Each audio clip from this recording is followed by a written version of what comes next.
रासपचं मुंबईतलं पहिलं कार्यालय तुमच्या हस्ते त्याचा शुभारंभ झालेला आहे. काय सांगाल? तुम्ही आज उद्घाटनाला आला, जानकर यांना शुभेच्छा काय देणार आहात? परभणीनंतर शुभेच्छा काय देणार? महादेवराव जानकरजींनी राष्ट्रीय समाज पक्षाचं कार्यालय हे मुंबईमध्ये नूतनीकृत करून नवीन कार्यालय सुरू केलं. त्याच्या उद्घाटनाला त्यांनी मला निमंत्रित केलं होतं. मी उद्घाटन त्याचं केलेलं आहे.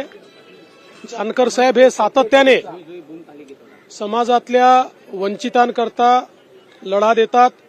धनगर समाज असेल, ओबीसी समाज असेल, सर्वांच्या पाठीशी पूर्ण ताकदीने उभे राहतात आणि म्हणून अशा प्रकारचं एक समर्पित नेतृत्व त्यांचं असल्यामुळे त्यांना शुभेच्छा देण्याकरता या ठिकाणी मी आलोय. मला अतिशय आनंद आहे की आज त्यांच्या कार्यालयाचं उद्घाटन झालं आहे. विश्वविजेती भारतीय टीम मुंबईत येणार आहे, त्याची रॅली असणार आहे, तुम्ही जाणार आहात का, सहभागी होणार आहात का, कशा शुभेच्छा आहे की आमचं काम आहे की जी काही रॅली आहे आणि जी काही बीसीसीआयने वगैरे व्यवस्था केलेली आहे ती योग्य प्रकारे पार पडली पाहिजे. त्याच्या सगळ्या व्यवस्था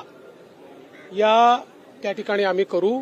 ज्या ज्या काही व्यवस्था असतील त्या सगळ्या व्यवस्था रॅली निर्विघ्नपणे पार पडली पाहिजे. कारण खूप मोठा उत्साह मुंबईच्या जनतेमध्ये आहे. आपले विश्वविजेते खेळाडू या ठिकाणी येत आहेत. पहिल्यांदा तर त्यांचं सर्वांचं मुंबई नगरीमध्ये मी अग्रिम स्वागत करतो आणि मुंबई नगरी खूप मोठ्या प्रमाणात त्यांचं स्वागत करेल.